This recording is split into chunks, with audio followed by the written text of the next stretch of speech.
अस्सलाम वालेकुम मोहतरम नाजरीन, कैसे हैं आप लोग। उम्मीद करती हूँ आप सभी लोग खैर खैरियत से होंगे। अल्लाह से दुआ करती हूँ अल्लाह ताला आपको हमेशा खुश और आबाद रखे, आपकी हर जायज़ तमन्ना को कबूल अता फ़रमाए, आमीन या रब्बुल आलमीन। बिस्मिल्लाहिर्रहमानिर्रहीम। मोहतरम नाजरीन, क्या कभी आपके जहन में ये सवाल आया कि अल्लाह ने हमें फ़जर के वक्त जागने का हुक्म क्यों दिया? क्या फ़जर के वक्त सिर्फ पढ़ने का वक्त होता है? इस वक्त के पीछे कौन सा राज पोशीदा है?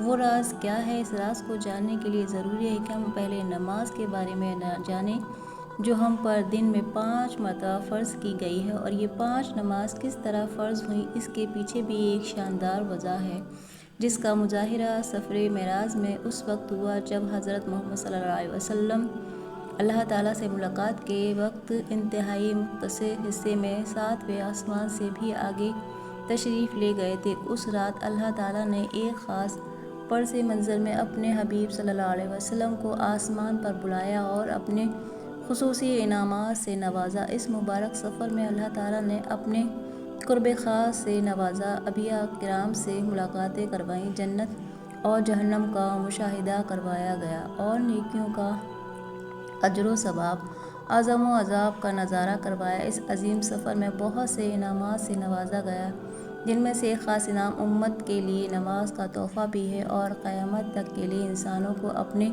माबूद और खालिक से करीब आने का अजीम तोहफ़ा और इबादत यानी नमाज।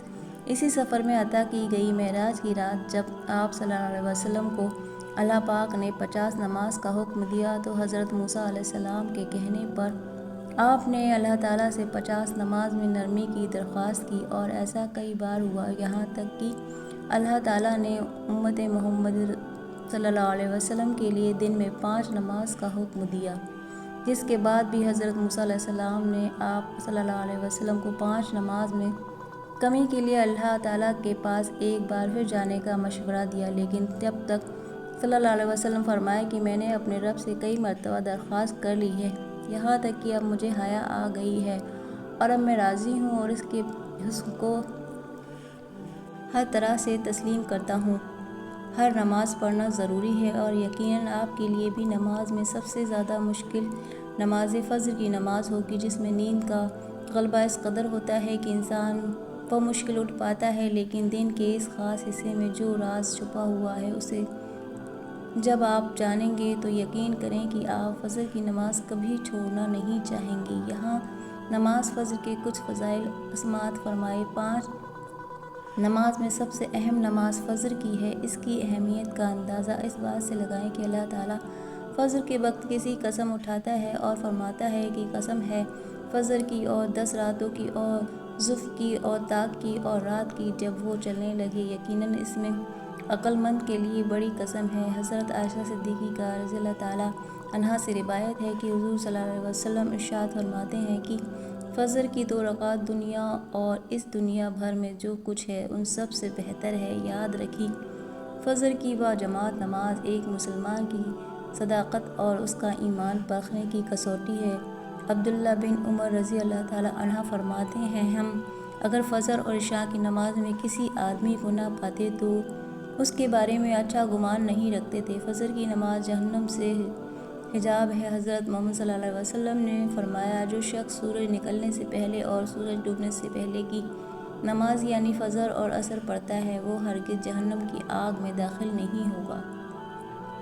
फ़ज्र की नमाज जन्नत की ज़मान है। रसूल सल्लल्लाहु अलैहि वसल्लम ने इरशाद फरमाया, जो शख्स 2 ठंडी नमाज यानी फ़ज्र और असर पाबंदी से पढ़ता है, वो जन्नत में दाखिल होगा। फ़ज्र की नमाज ना पढ़ने पर हज़रत अब्दुल रज़ी अल्लाह ताला अन्हा से रिवायत है कि नबी करीम सल्लल्लाहु अलैहि वसल्लम के सामने ऐसे शख्स का तज़किरा किया गया जो सुबह होने तक सोता रहता है, यानी फ़ज्र की नमाज अदा नहीं करता, तो आप सल्लल्लाहु अलैहि वसल्लम ने इरशाद फरमाया, ऐसे शख्स के कानों में शैतान पेशाब करता है। फ़ज्र की नमाज के लिए किस तरह उठें? नंबर 1, रात को हर हाल में जल्दी सोएं। नंबर 2, सोते वक्त फ़ज्र की नमाज जमात से अदा करने का पुख्ता इरादा करें। तीसरा, ऐसे असबाब इख्तियार करें जिससे फ़ज्र की नमाज के लिए उठना आसान हो। मसलन मोबाइल पर अलार्म लगाएं, मुनासिब वक्त पर अलार्म सेट करके उसको मुनासिब जगह पर रखें।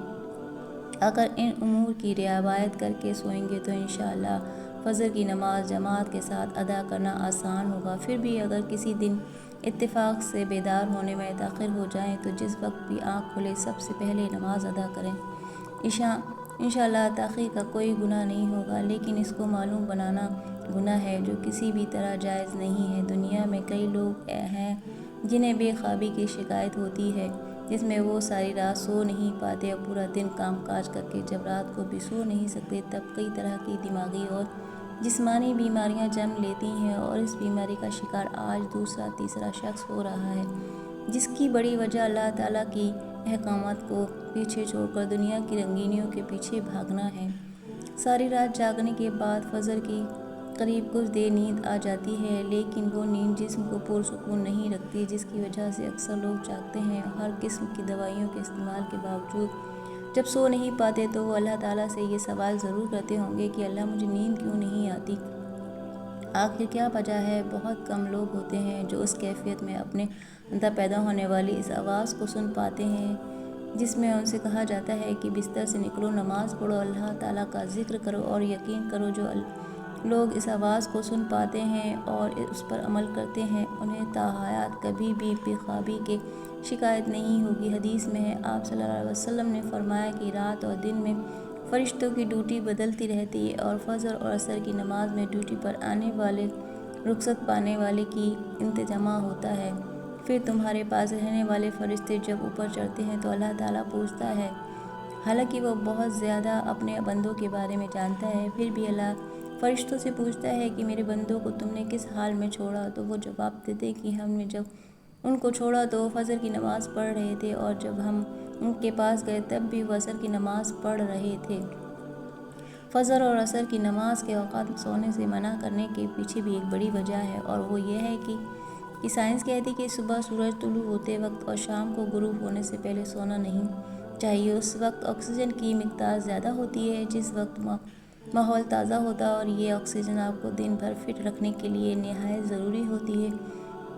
تو جو اس وقت سو جاتا ہے وہ اس تازہ آکسیجن سے محروم رہ جاتا ہے، اور عصر کے وقت زمین پر آکسیجن کی کمی ہو جاتی ہے، تو اگر کوئی سو جاتا ہے تو اس کو آکسیجن کی مقدار کم ہوتی ہے، جس کی وجہ سے جب وہ جاگتا ہے تو اس کے سر میں درد اور طبیعت بے چین ہو جاتی ہے، اور یہ بڑی وجہ ہے کہ دین علم میں ان دونوں اوقاتوں میں سونے سے منع فرمایا گیا ہے۔ نماز فجر کے بارے میں ایسے بے شمار فضائل اور بھی ہیں جن کو ہم نہیں جان سکتے، اگر انسان ان کو جان لے تو کبھی کوتاہی نہ کرے۔ رسول صلی اللہ علیہ وسلم کا فرمان ہے، اگر وہ لوگ عشاء اور فجر کی فضیلت کے بارے میں جان لیں تو وہ ضرور بالضرور نماز میں حاضر ہوں گے اور پورے یقین کے ساتھ نماز کو ادا کریں گے۔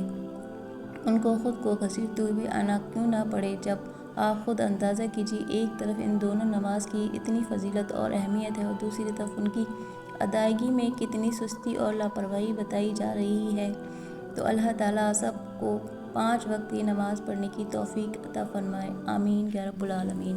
محترم ناظرین، اگر آپ کو ہماری یہ ویڈیو پسند آئی ہے تو آپ اسے لائک شیئر کیجیے گا، اور چینل پہ اگر پہلی بار ہیں تو چینل کو لازمی سبسکرائب کریں۔ اسی طرح کی ویڈیوز ہم آپ کے لیے لے کر آتے رہیں گے، تب تک کے لیے آپ اپنا بہت سارا خیال رکھیے گا، دعاؤں میں یاد رکھیے گا۔ اللہ حافظ۔